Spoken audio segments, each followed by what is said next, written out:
Ooh, should I turn the music down? Yes, I got it. Oh, you're doing it? Great. Greetings, YouTube. Possibly not yet greetings, Instagram. Meredith Moore here in beautiful downtown Lawrence, Kansas. It is a Wednesday for those of you keeping track at home. And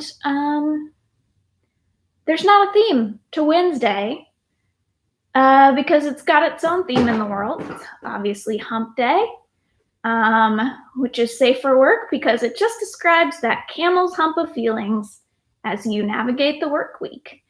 And what's confusing is there are at least two kinds of camels, one hump and two hump camels. So do they mean that like Tuesday and Thursday are the humps and Wednesday's the trough? Or do you think it's like a one hump camel or Wednesday's the top of the hump? One hump. One hump. You think Wednesday's the top of the hump? Huh.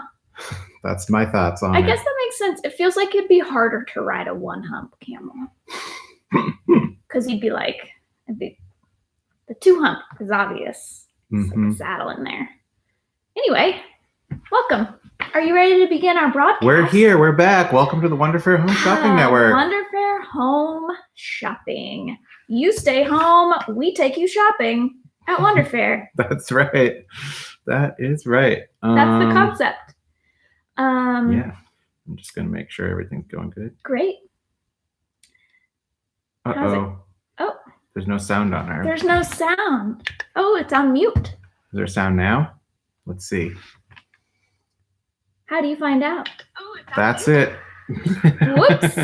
Oh, sorry. Cool, there we go. Instagram folks are going to need to catch up on that enlightening discussion of whether Wednesday Hump Day is about one hump or two hump camels. Now, and if you want to catch up, you can watch this later on YouTube where all of our episodes are archived for the historical record. Yeah. Do you think that, so were you proposing that a two hump camel where Wednesday is like right in the middle? It's the valley? Well, if you think about what Hump Day means, I do feel like it expresses a valley because the idea is that like Wednesdays are hard. Mm-hmm. And I thought the idea research shows that Thursdays are people's most productive day at work. I think. Yeah. Or it's Tuesdays. I can't remember which. It's one of them. Climbing up that hill, right? So I feel like it could be a two hump camel, but also I get that it's sort of an over the hump situation. Like it's all downhill from here, folks. We're at the top of the hump. Yeah, I think that's where they were going with it. But Fridays are awesome, so why would it be a bottom of a hump? I think because you're by Friday you're just cruising on. It's like you're skateboarding down a hill, we need and a new you're theme. just cruising there. I mean, that sounds fun now because I do love skateboarding down hills. Mm-hmm. But maybe we need a new word for Monday. Maybe hump's not the right vibe. Yeah. So we'll just keep thinking about that for next Wednesday. I feel like I heard a knock at the door. Uh-oh. I'm checking on it. Okay. So Paul's answering the door because, of course, we are doing contactless pickups at our front porch receiving island, your own private island where packages can be left for you from a gloved individual. It might be Stan, the mailman, actually. He often comes between noon and 2. I can't tell. Okay, well, what's interesting about how Paul is gone is that this happens a lot. And I'm always extremely awkward when I'm left alone. But I guess I'm not alone, am I? I'm with all of you. So that's sort of nice, I guess. How are you all doing? You like Hump Day? Does it even matter?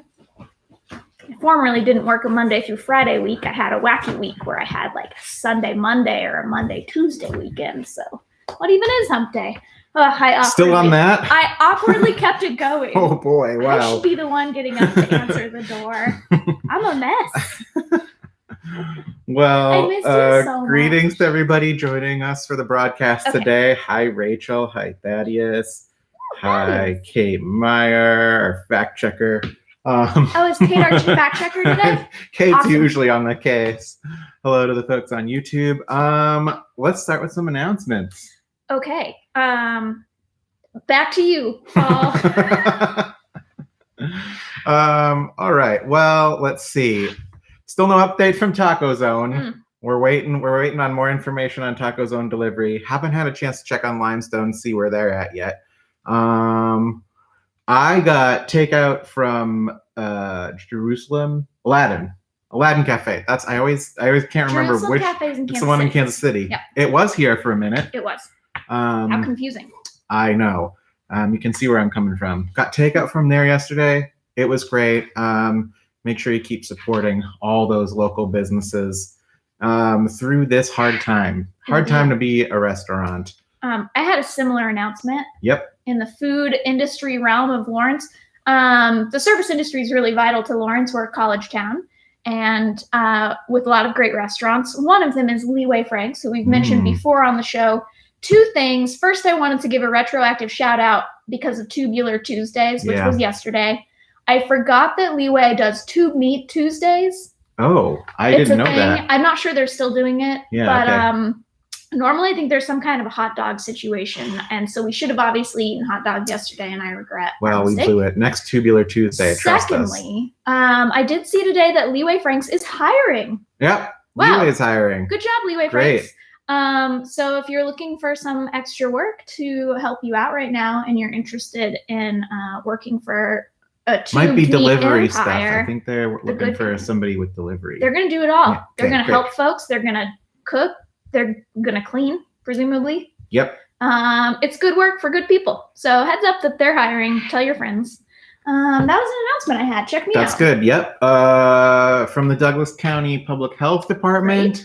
We're still doing good here in Douglas County. Keep up the good work, everybody. Still, we're at 38 positive cases as of, yesterday at 4 p.m. Great. That's just up from like 36. Only 8 instances of local transmission.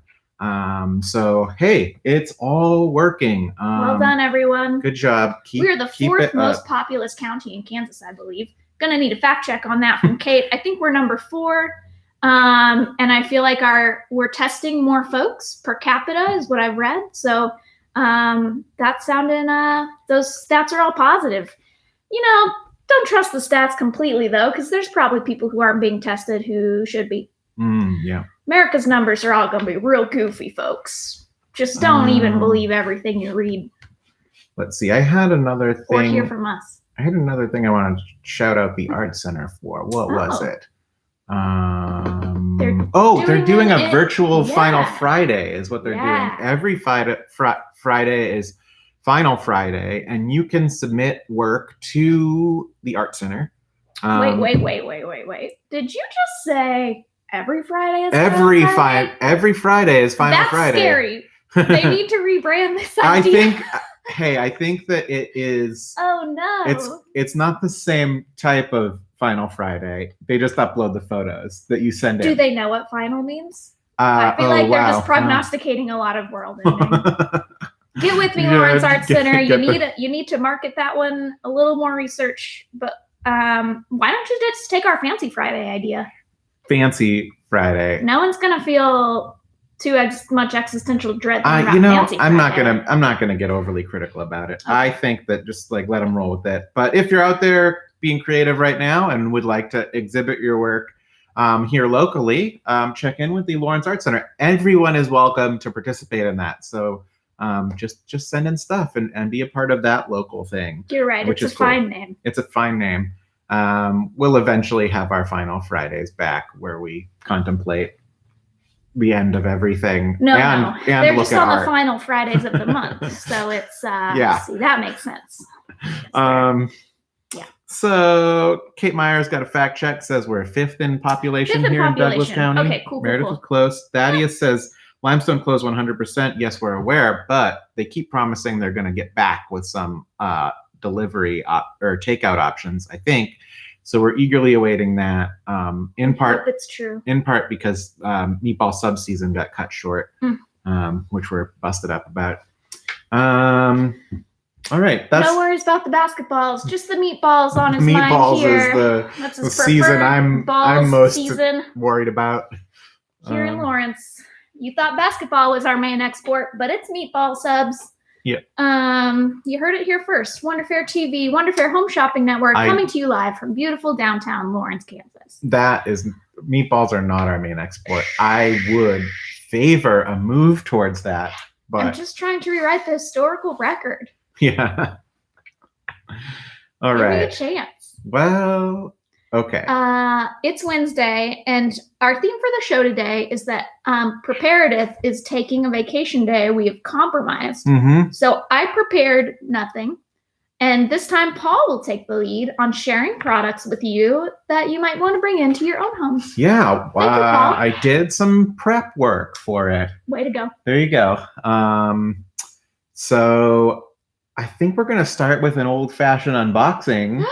I love an old-fashioned unboxing. I feel like the shipments are not coming in quite as fast and furious as they were when we first started these broadcasts.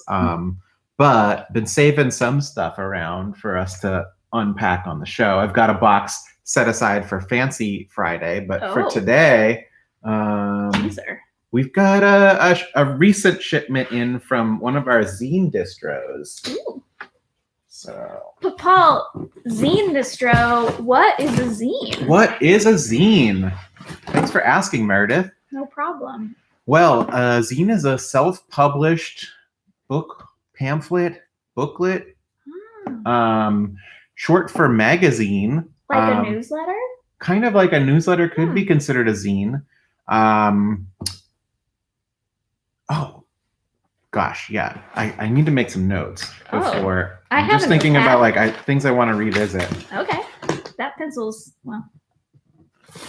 There we go. Nice. All right, zine. Some of you folks know what they are. Some of you folks come into the store and are like, I've heard of these. They're called Zines. And that's a way to pronounce it. It's fine. It's fine. No one's mad. But most people pronounce it zine, as in like the back half of magazine. Z-I-N-E. And, they're often odd, weird, eccentric. Typically, you have a person either writing from a place of intense passion about a subject and wanting to share that with the world, or you have oftentimes personal memoir, autobiography kind of stuff, or even comics, things like that. It kind of is a pretty wide-ranging genre, but at its core, it's self-published works generally. And so Wonder Fair's had a long history with zines, kind of going back to day one, in part because it's just an easy way to put out work into the world. They're usually pretty cheap, photocopied at FedEx. We use Jayhawk Inc. for their affordable copy prices here in Lawrence. And we make little zines here at Wonder Fair frequently. We should have grabbed some of those, but did not. But we have a little zine we give out with fountain pens. That's sort of like a little tips and tricks for maintaining your fountain pen. Designed by the incomparable Rachel Sandel, former staffer of Wonder Fair. Yep. So that's kind of your little overview of zines. We have been planning a zine fest for Lawrence, and yeah, wistful moments. Wistful Wednesday. Yes, wistful Wednesday, where we think about all the plans we've canceled or postponed in the case of the zine fest. So a zine fest is where you'd have a bunch of makers in. If you've ever been to Lola, where you have different artists or small businesses selling their wares at tables. You'll know what an artist fest is about. Y'all know what that's about. Something like that. It's a little pop-up market of artists where you buy things directly from them in a building, sometimes outside. In a building. So we had a building and everything all lined up for a zine fest. A beautiful one. Van Gogh. Yeah. Shout out. What a wonderful organization. And we're going to have a bunch of zine makers in from Lawrence, Kansas City, and beyond. It's going to be great. And it will be great when it happens, probably next spring. It was going to coincide with the Paper Planes Literary Fest, which has also been postponed. So look for it in April of 2021. Yeah. Zine Fest featuring Jammy, our mascot. We did. We created a mascot. Thanks, Lydia, one of our staffers here, for creating the entire Jammy look. We don't have the capability to add any sort of effects and slide in a Jammy shot. But if you want to learn more about Jammy, just go to paperplanezinefest.com. We had a website and everything. We had a website. Wow. Did a website. Yeah, wow. Wrote copy for so a website. Hopeful. Commissioned a mascot costume. Someday, Jammy will live again. It's all good. You can still enjoy zines from the comfort of your home and don't need to get them from a zine fest because we have We're bringing them right to you out of this box. It's a zine fest in a box. That's right. So let's have a look through this box that we've been waiting on. I'm disappearing off screen briefly because I think I heard a knock, but I might be okay, wrong. Mary's going to check on the knock.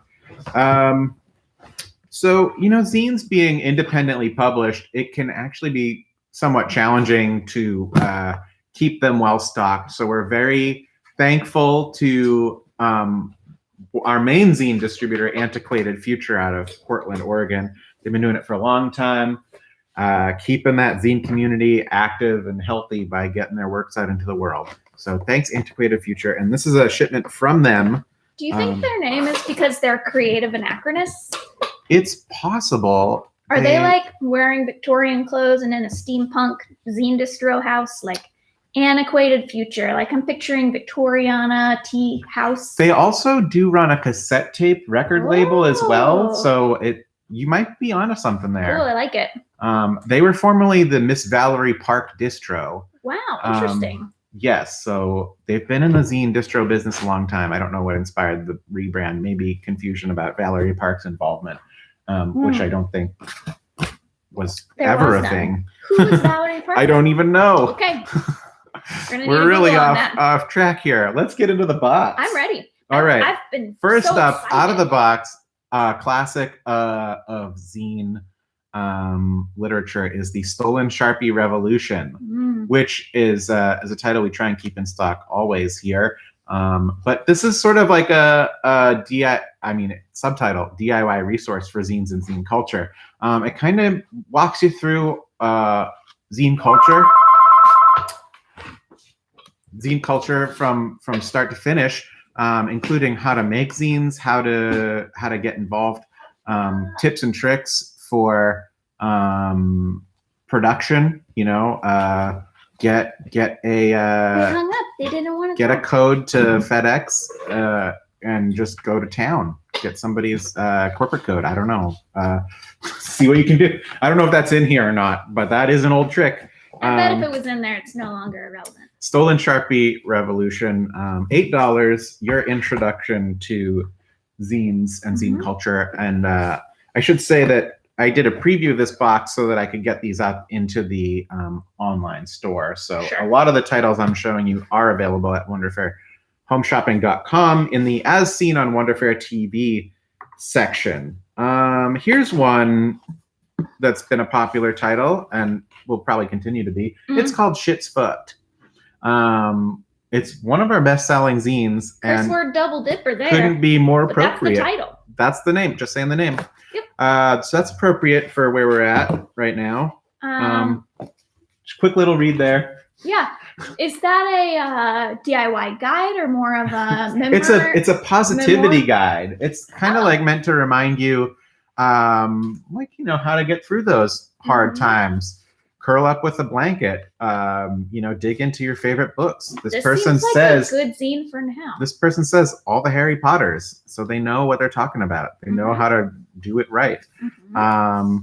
There's have your friends send you Neil Young lyrics. Wow, that's a good tip. Yeah. That could be done while through the mail. It says keep those letters coming. And we've been featuring lots of correspondence equipment here on the show. This would also fit in a letter and probably only cost one extra stamp to ship to someone. I bet you could get away with just a normal first class stamp. Don't let the post office boss you around like that. I like the post office. Okay, put 2 stamps on. Give them your biz.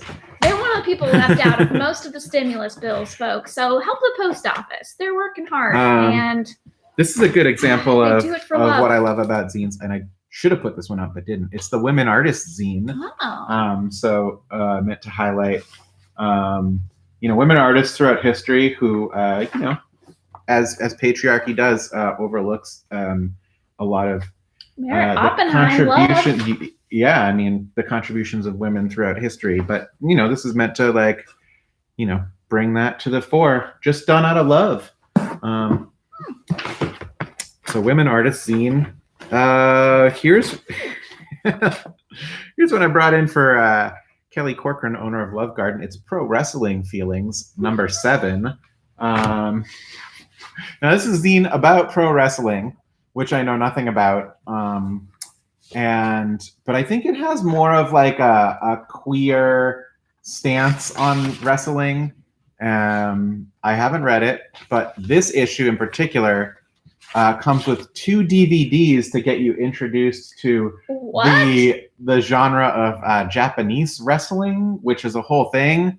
And so there's DVDs in this. Does it come with a DVD player? Does it come? No, it doesn't. But you pop those into your old computer and you're smooth sailing. That's awesome. So 2 DVDs in here that go along with the content, the writing. So I think that's a fun way to get into Japanese wrestling if you want an entry point there. That's just $10. That's a good deal. So 2 DVDs. What a deal. It's true. You're saying I can get 2 DVDs and a lot of insights about Japanese wrestling in one $10 zine? That's true. Wow. That's what I'm telling you. Incredible. Here's a good example of like a classic zine. This is called Caboose. It's issue 12. And so this is probably like somebody who's had a long history of making zines. They're up to number 12. And this is an issue just about a stint they did on jury duty. So love that. There you go. That's great. This one is new to the shop. This is called What's a Perzine? And so perzine is more of like a personal. That's where the per comes from, personal. P-E-R, not like a cat goes. Yep, P-E-R. So it's just like a little introduction to personal zines and kind of walks you through.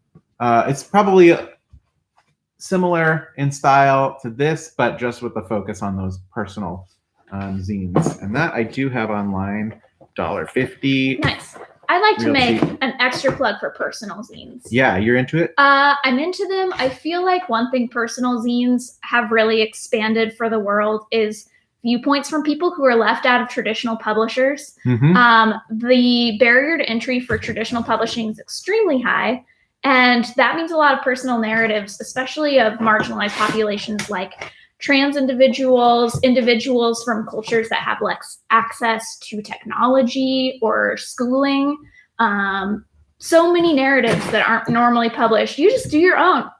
And then read everybody's story. That's absolutely true. So a lot of people find that, you know, there's no gatekeeping in zines. You publish what you want. You don't have to use perfect grammar or have an editor who says whether the way you're saying something is appropriate for all audiences. It doesn't need to look pretty either. There's no like aesthetics to it as well. I mean, you can just type it out, photocopy it, whatever, you know, don't get. This is pretty though. This is, no, there's certainly an aesthetic to some zines, but it's just really like anything goes. It's so great. What a great thing we've done. This is actually kind of like the next step. This is when somebody who's like been involved in zine culture gets the ISBN and publishes or self-publishes a book. So this is probably a small press book publisher, but it's called What About the Rest of Your Life? And it's sort of like a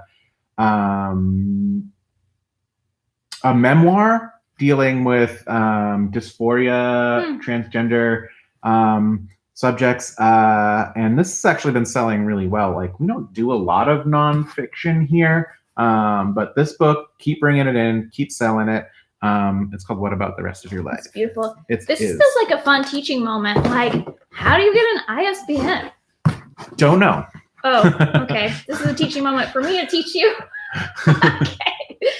You just buy them, folks. Yeah. Isn't that nuts? Do you? There's a weird system by which chunks of ISBN numbers are sold in a group because the numbers aren't just random. They refer to like country of origin and a specific publishing house down and down the wire until you get to the end of the line when it's more like an itemized number within one catalog, like one publisher's catalog. So to get an ISBN, you have to buy a range of numbers that's usually very large. Mhm. So it's cost prohibitive for individuals to buy one because you don't need 1,000 or more, or whatever the minimum number is, to get yourself assigned a publisher number within that chain, because you can't just make up an ISBN willy-nilly. It might already be taken. So that's one of the barriers to entry for publishing, is that you have to form a coalition to buy a chunk of numbers. And that's why zine distros like this are great, because they are coalitions. Yeah. So they can buy individual ISBN chunks and then divvy them out to individual artists, like a co-op. Yep. A pie. Yeah, that's great. Co-ops. So find your zine artists who will help you get an ISBN if you need one. Buy a chunk of ISBNs for your family for Christmas, There and then you just go. give them out. Everybody's getting Here published now. ISBNs for your future books. Here's a fun fact I read once. What? 20% of the population of Iceland is a published author. That is so cool. I bet Iceland as a state bought a bunch of ISBN That's numbers. probably true. That probably is a big Christmas gift in Iceland. Wow. ISBN What package. if Lawrence bought a big chunk? We can dream. Lower the dome. Lower the dome. Okay. All right. This will be the last one I pull out of here, and then. Oh, you want to keep going? No, I just like it when you unbox. I mean, okay, well, keep unboxing. I'll do a couple more. This one I love. It's called The Collected Plays, and these were written by Portland, Oregon preschoolers. And it is beautifully published in a letterpressed cover. Beautiful, these called end papers. Yeah. Beautiful end papers in here, and then nicely typeset these little plays written by preschoolers. So it's a collection. Wow. And this is what I truly love about zines, is that you get all like this whole range of ideas and creativity getting poured into these little publications. Let's see if there's anything else here. Oh, here's another good example. Terrestrial Invaders. I believe this is misinformation about insects. Wow. Cool. The ant is a deceptively diplomatic insect. Erudites of the highest academia and artfully trained in efficient labor. The ant is the industrialist in the land of the insect. There you go. I want to read that. Yeah. That sounds fun. Terrestrial Invaders. I think it's like $3, $3.50, something like that. Cute. So it's Great super box. cute. It's a great box. There's a few of those up in the online store already. WonderfairHomeShopping.com. Is that Terrestrial Invaders one on the web shop? I didn't put that up there. Should I put that one up? It sounds Maybe I'll fun. add that one up. If you want to check it out, give us a call. I think it's $3.50. One thing I would suggest to folks at home who might be interested in making your own zines, if you are working from home and want to do a little of that, you don't have to make multiples. Maybe buy a zine that's interesting to you and use it as inspiration to start making your own at home. Absolutely. To chronicle this time. I would recommend this book if you're interested in making your own, because it has a lot of sort of things that will prompt you and give you ideas, but now is a great time to be making zines at home. I have to get some zines made and sent out. It's been on the to-do list for like a month. So sorry, Joshua at Antiquated Future, who is also my zine distro. Oh, yes. Why might you need a zine distro? Oh, well, because, back when the 7th Harry Potter book came out, I did write a bunch of Hedwig conspiracy theories about how Hedwig, Harry Potter's owl, is still alive. And then I did publish those into a best-selling zine. It is a best-selling zine. At Wonderfair, at least. At Wonderfair. And hey, Joshua moves quite a few. Every 4 months or so, I'm sending Joshua another 30 copies. It's a great zine. The theories were crowdsourced. Some of them are quite excellent. It's illustrated beautifully by Cam LaMontagne. Shout out to Cam. Former Wonder staffer and all-time Wonder friend. And it comes with an iron-on patch, which features Hedwig's tombstone, although as we learned from the zine, it's empty Hedwig. under there. R.I.P. Hedwig, died never. She's still flying. Died never. Keep flying. So yeah, that is, we didn't grab one to show you, but I assumed you had some. I didn't. I'll go grab one. Well, Meredith will go grab and demonstrate, but that zine is available in our online store under staff picks, I believe, but soon I'll switch it over into the as seen on Wonderfair TV. I've got Nathan on YouTube with some questions here, shouting out the library, saying, well, suggesting about something to do with ISBNs. I'm not sure they can provide them or not, but it's a cool idea. Asking if he can order or they can order the zines from the website. Yeah, a lot of these zines we just showed you are available on the website. If you saw something you were interested in that's not on the website, give us a call.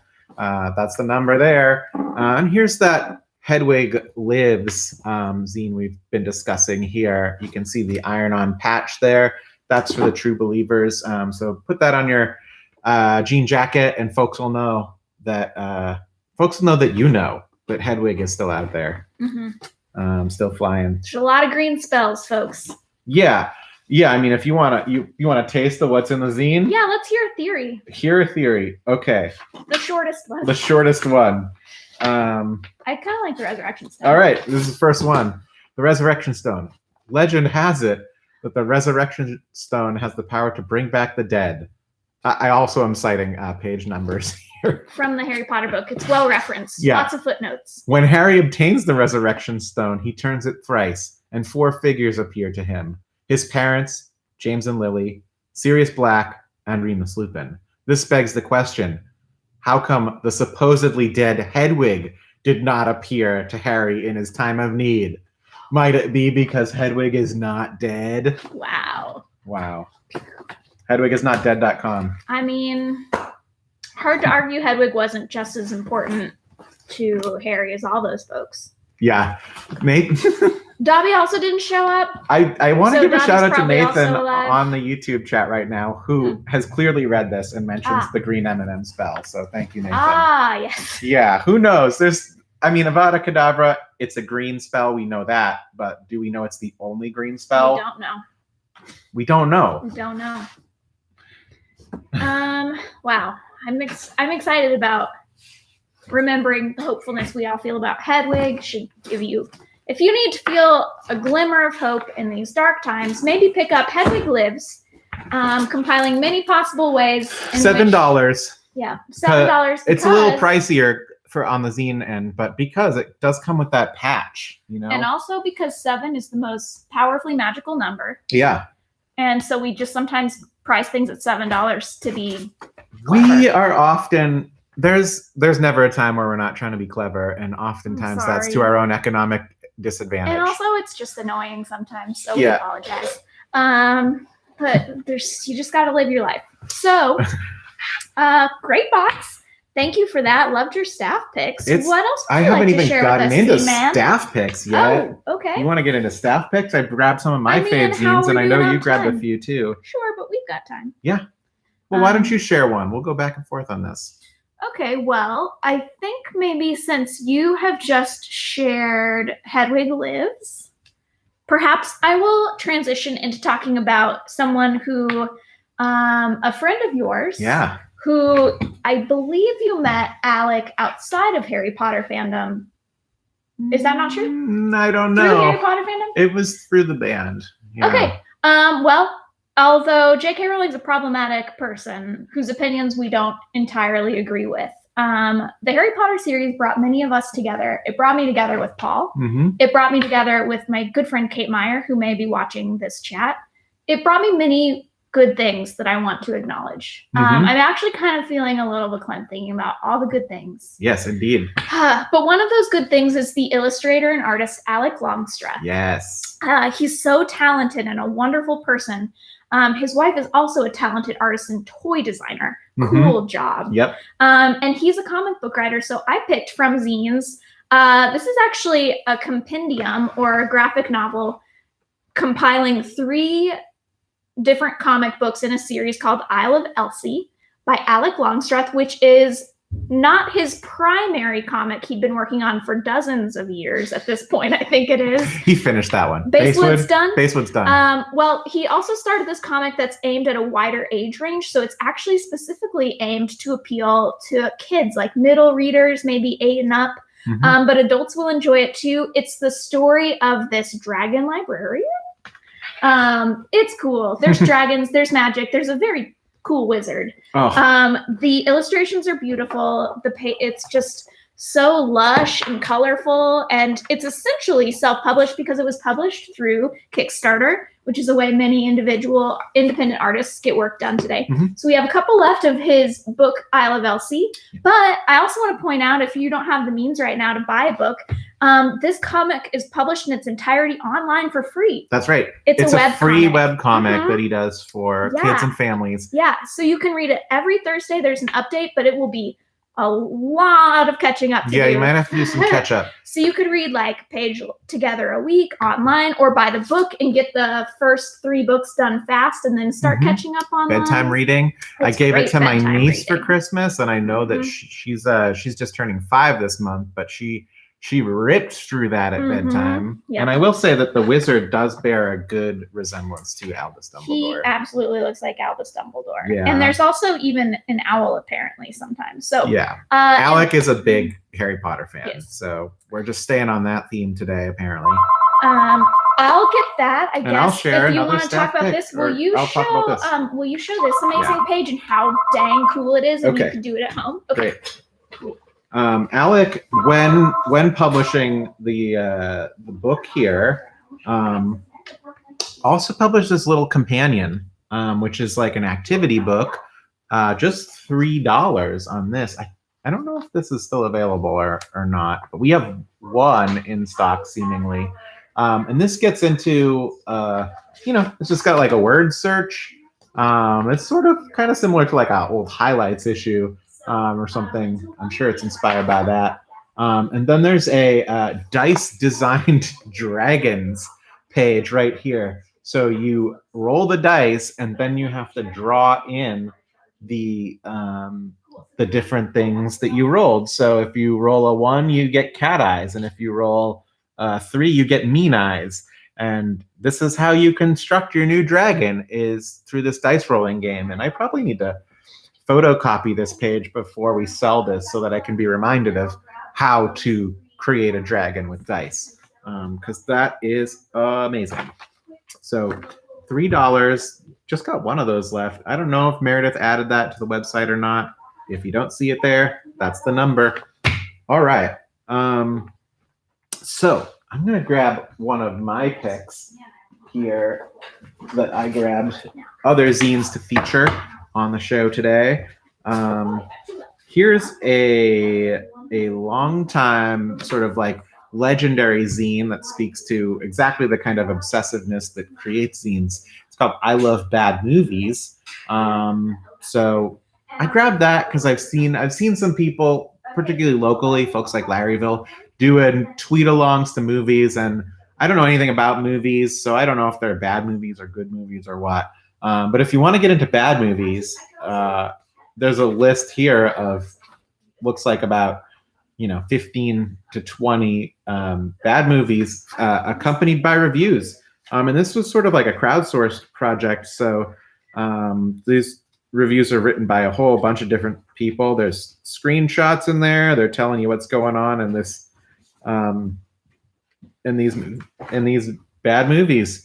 I don't know if you want to take that as like a way to get movie recommendations, or if you just want to read it for fun and see other people enjoying or not enjoying the movies. So that's there. We've got 3 issues of Bad Movies #1, but sort of a legendary run. I think a lot of comedy writers got involved in this project at some point as well.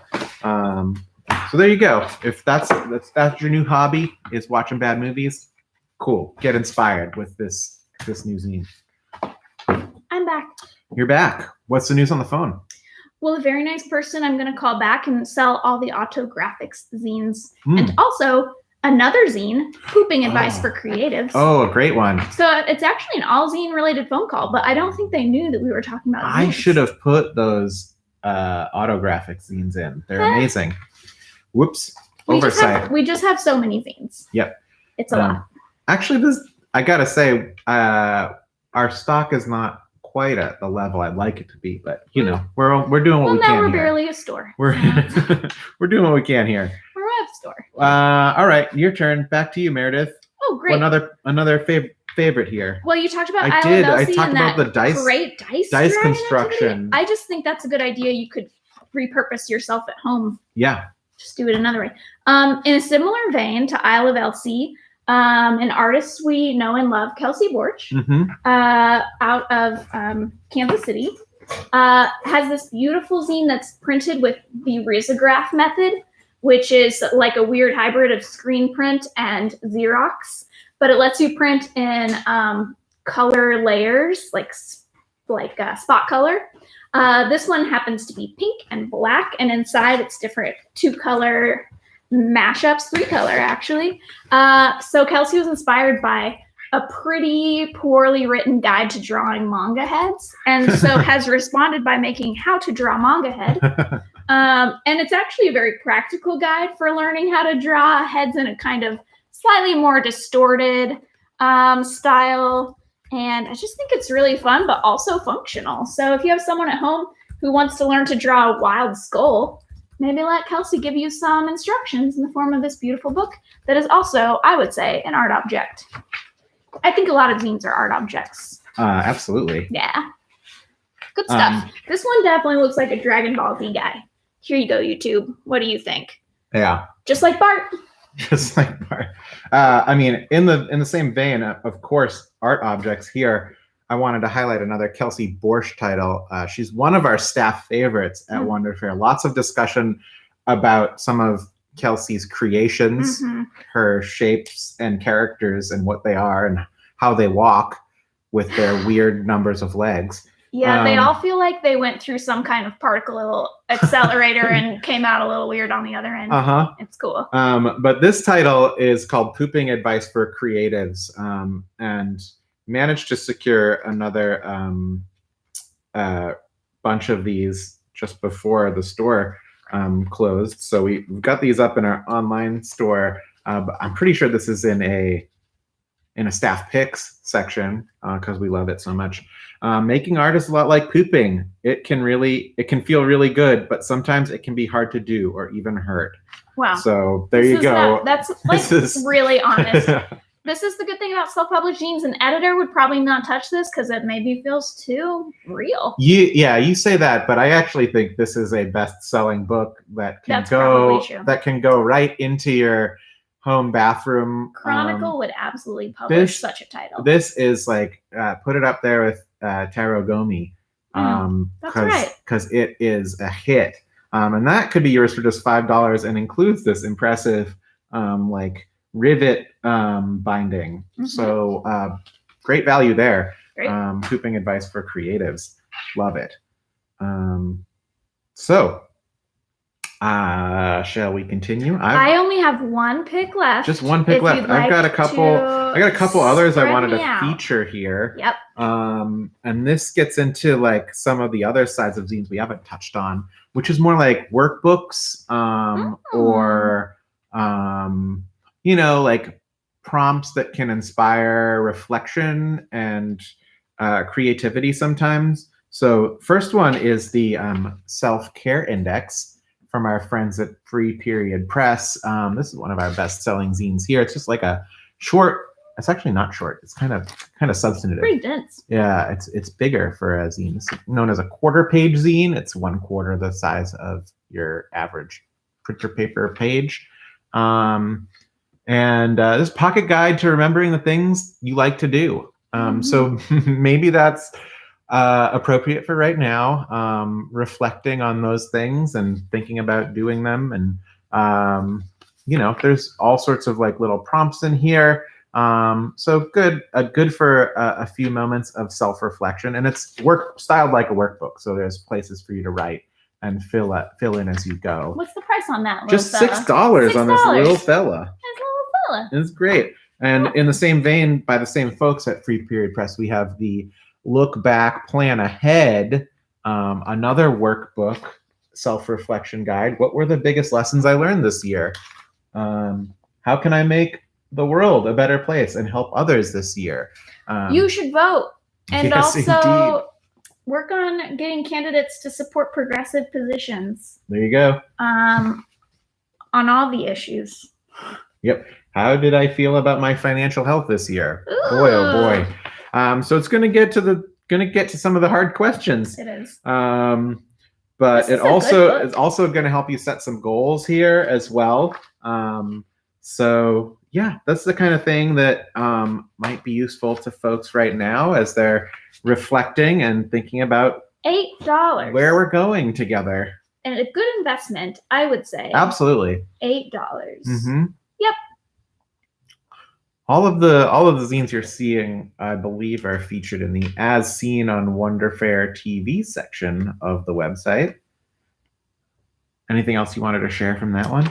I just think it's well done and orderly. And sometimes if our thoughts are having trouble being orderly, it's nice to have some guideposts. Mm-hmm. It might not be like a fun thing you do compared to like drawing a cool dragon, but it might make you feel better next year. So that sounds good. Mm-hmm. Yeah. Good one. Are you checking on some stuff? No. Checking on the back end? I'm just making sure, this stuff is available. Some of them don't aggregate to the top of the As Seen on TV list for reasons I couldn't understand or improve. They just seem to stay on page 2 or 4 no matter what I did. If you're on the website, dig around and maybe you can find... I wonder if you search the word zine in the search bar on the website, what happens? Don't know. You can just I don't have anything stuff tagged on the website. Oh, you don't need it tagged. When you search stuff, just random stuff pops up. Well, I will sometimes search just like, I don't know. I was searching like maybe like a black pencil or something, and I searched pencil, and it came up with all kinds of things that we're new to the online commerce side of things, and we don't really know how it all works. I think it might be searching the description. We're learning it together. Yep. So try some searches. See if you can get a Google whack. Yeah. You all know what a Google whack is? Do you know what a Google whack is? Let's teach people. This is truly a good pastime for staying at home. This is a quarantine game the whole family can play. It's fun with friends too. Like it's a kind of game you can play over Zoom if you're doing any sort of Zoom hangouts. So a Google whack is when you search for 2 words and two words. They don't have to make sense as a phrase. And you get exactly 1 Google hit. No more. It's very challenging. Yeah. Because there's a lot of stuff on the internet. I've been told. I want to see, because Ryan just texted me. Ryan is my Google whack buddy. And texting me one of our old Google whacks here. Oh, of course. Is that even a word? Yes, femtopascal. Femtopascal is like a femto. Yeah, it's a unit of measurement. And a pascal is like what is that? A pressure? Okay, so like pressure? A millimeter. Yeah, it's like a one millimeter. word that describes the unit of measurement. A femtopascal is like a unit of pressure measurement. I'm checking to see if this is still a Google whack. Oh no, not Did I spell anymore. it wrong? I missed a P. Hold on. Oh no, pizza femtopascal. Oh no. No P. No P. It's no longer a Google whack. Okay. So once upon a time, pizza femtopascal was a Google whack. But now it is not. Now there are multiple results. Yeah. And you know what? Part of the problem is that Anthony Goddard, our friend, he tweeted about it, which ruined it. You can't tweet about your Google whacks, folks. They're archiving that stuff. What are you doing? Anyway, if any of you get a good Google whack going, we will be impressed with you.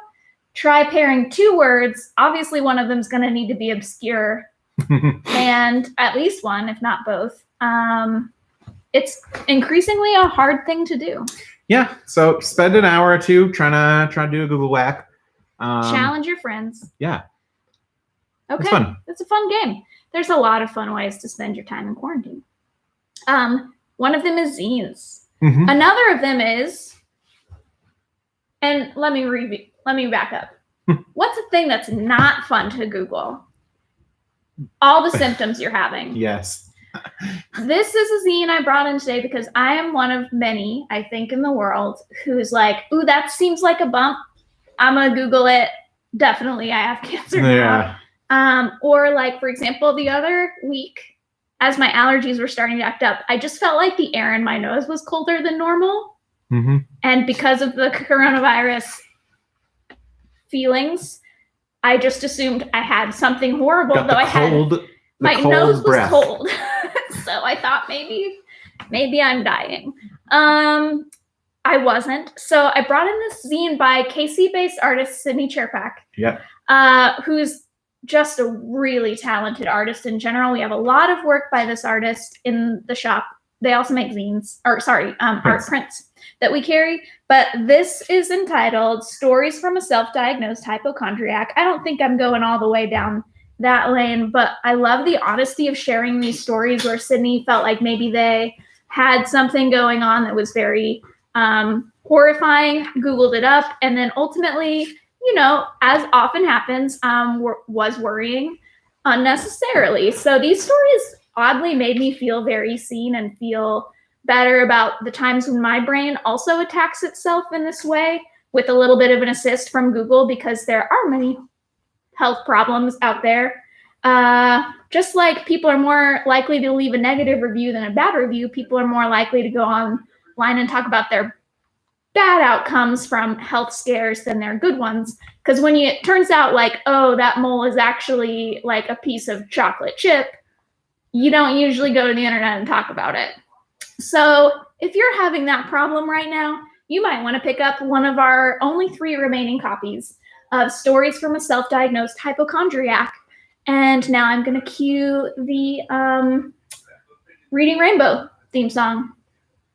Butterfly in the sky, I can fly twice as high.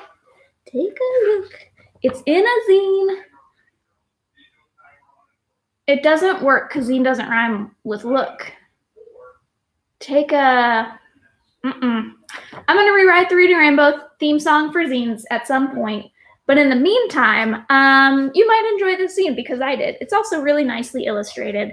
And they're a local artist, so you might just want to support them. Paul is now chatting with somebody at the door, or like through the door from a distance. So I'm alone again. Of course. Naturally. As Hugh Grant says in... No, is it Hugh Grant? No. Thinking of Colin Firth in Love Actually, which I often do. I guess I'll move along without Paul, but this was honestly my last staff pick. This was supposed to be the day Paul does all the work, and I just hung out. And I was just like the curious partner. Woof. What should we talk about, everybody? I'm taking your suggestions now, live, in the Instagram chat. Do you have any questions for me? I'll just answer them. You're on about a 15-second delay, so YouTube will wait briefly while I wait for your questions. I hope somebody has a question. I don't know. Oh, Ryan would like to know about Joe's ET zine. I believe we might be out of stock on the ET activity book zine that Joe DeGeorge made. We have other zines by Joe DeGeorge in the shop, including The Impractical Forager's Guide to Mushrooms, something like that. It is almost morel season, so you might want to call us and ask about that zine. It has many cute illustrations of mushrooms in it. Kate would like to talk about how Harry Potter brought us together more. I agree. That was a magical time. Before I knew Paul, I read Harry Potter after the dogs I was dog sitting all escaped, and I had to sit and wait in their yard for 7 hours for them to come back. So I read Harry Potter book 1 sitting in the yard. And wouldn't you know, my love of dogs has not increased, but my love of Harry Potter has. And then I met Kate the next fall, and we knitted Harry Potter scarves together. Poorly. Kate is now an excellent knitter and quilter. So see how far we've come. Also, I married Paul. He's a wizard. I don't know where we're at. How do we get on this subject? Should not be left alone. I don't know how I could impress this upon you more. We were, but then I finished talking about my zine, and it's the day I didn't prepare, so it was just like not optimal. Okay. Then I asked people to ask I me just questions. talked to 3 people at the door. It What? was wild. That's not even allowed. There was a pickup, then Jeremy was there from upstairs, and then the mail. And so, wow, you get a twofer on the unboxing because fresh out of the mail. Wow, let me smell it. It smells fresh. We've got the most recent or newest issue of the Smudge. Smudge is here. The Smudge is here. This is beautiful. Mm-hmm. The Smudge is a monthly risograph publication from the folks at Caboose, formerly Tan and Loose Press. And so, yeah, we get 10 issues a month, and we're usually selling these over at the Wonder Fair Gallery. We've got quite a few back issues there as well, but this is the new April issue of the Smudge. This is a big issue. It's got like, I don't know, 12, 13 pages. You can see the beautiful risograph printing on the inside. Look at this cartoony synthesizer. It's great. Probably can't see that very well, but you can trust me. So lots of great artists contributing to this. I don't know what more to say other than it's kind of like a fun, goofy newsletter. And they're $5 a piece. So if you're interested in the Smudge, you can learn more about it online, or just give us a call and we'll hook you up. Yep. That's a fun one. We have back issues as well. So if you'd like to buy, since they're only $5, yeah, they're only $5 each. If you want to buy like everything I think we have everything, right? No, starting with number 1. No. They've been going for like 4 years now. Oh, right. We have all of volume 4. Yeah, ours goes back till like September or October. We're out of one issue though. Cool. The one that came with as a single. time is wrapping up, Paul. Yeah. I learned. I mean, thinking about zines is great. Time just flies by when you're off the internet and just reading zines. Did you have any? I think you have time only for maybe like one more. One more zine feature, Max. And then we got to wrap up. And that's only if you have no closing commentary. Oh, I do. Like, so I'm gonna shelve my last zine feature in favor of just like one thing to wrap it up. We know you're all missing Wonder Fair and being able to come to Wonder Fair, and so we're excited to bring you not only our home shopping network, but one other aspect of Wonder Fair that you might be missing. Now, from the safety of your own home, you can experience Wonder Fair's virtual haunted bathroom. So just go to Wonder Fair's virtualhauntedbathroom.com, and it'll be similar to being in our haunted bathroom. You won't be able to use it. Though you could go in your own bathroom, queue it up. You're already looking at your phone on the toilet anyway, let's be honest. Yeah, so you can go in your own bathroom, use it, and bring up Wonder Fair's virtualhauntedbathroom.com. Best on desktop. So slightly more awkward on the toilet. Yeah, just bring that laptop in, queue up Wonder Fair's virtual haunted bathroom, and relive some of the joy you felt visiting Wonder Fair. The sights and sounds, and maybe not the smells. Yeah. But otherwise, it's a very similar experience. And as the number 2 best public restroom in Lawrence, we felt it was our duty to ensure that you could experience the haunted bathroom from the safety of your home. Thank you to Dustin Williams and also his incredible friend, Mason Berry, who did the animation and rendering of the virtual haunted bathroom. We're so grateful to them. 2 amazing artists, 1 amazing bathroom. Yeah. Now, infinite amazing bathrooms in your home. It's on you, Lawrence Public Library. They're the number 1 bathroom in Lawrence, but I don't know. Do they have a virtual version of that bathroom? I don't think so. Do they have a virtual bathroom that you can still experience? I don't think you can get a bathroom on Kindle, folks, or whatever ebooks rental go to now. All right. The library is still number 1. We'd still love the library, but just want you folks to know Wonder Fair is going the extra mile for you in this time. So Wonder Fair's number 2 and proud of it. Wonder Fair's virtualhauntedbathroom.com. You can go there now. It's free to visit. So thank you so much for joining us here on the broadcast today. We'll be back again tomorrow at noon. And until then, give us a call if you're looking for anything. Noonish. If somebody calls or needs help, we got to be here. Sometimes we're late. Sometimes we're late on that, but noonish. Give us a call if you need anything. We're still doing pickups at the door, local delivery in town, or $3 shipping. Tomorrow, I will be featuring Easter-themed things plus zombies because, as you know, Easter is the predominant zombie holiday the world over. Yep. So look forward to that. And until then, I don't have a closing statement. Well, we'll see you then. WonderFairHomeShopping.com or call us if you need to place an order. But thank you for joining us today. Sorry there was no Signing Dave. off. He's been sleeping in the shape of a croissant very deeply. Huge naps. That's the Dave update. Just lots of birds to stare at our house. So it's making him very sleepy. All right. Bye, everybody. Muted. Bye.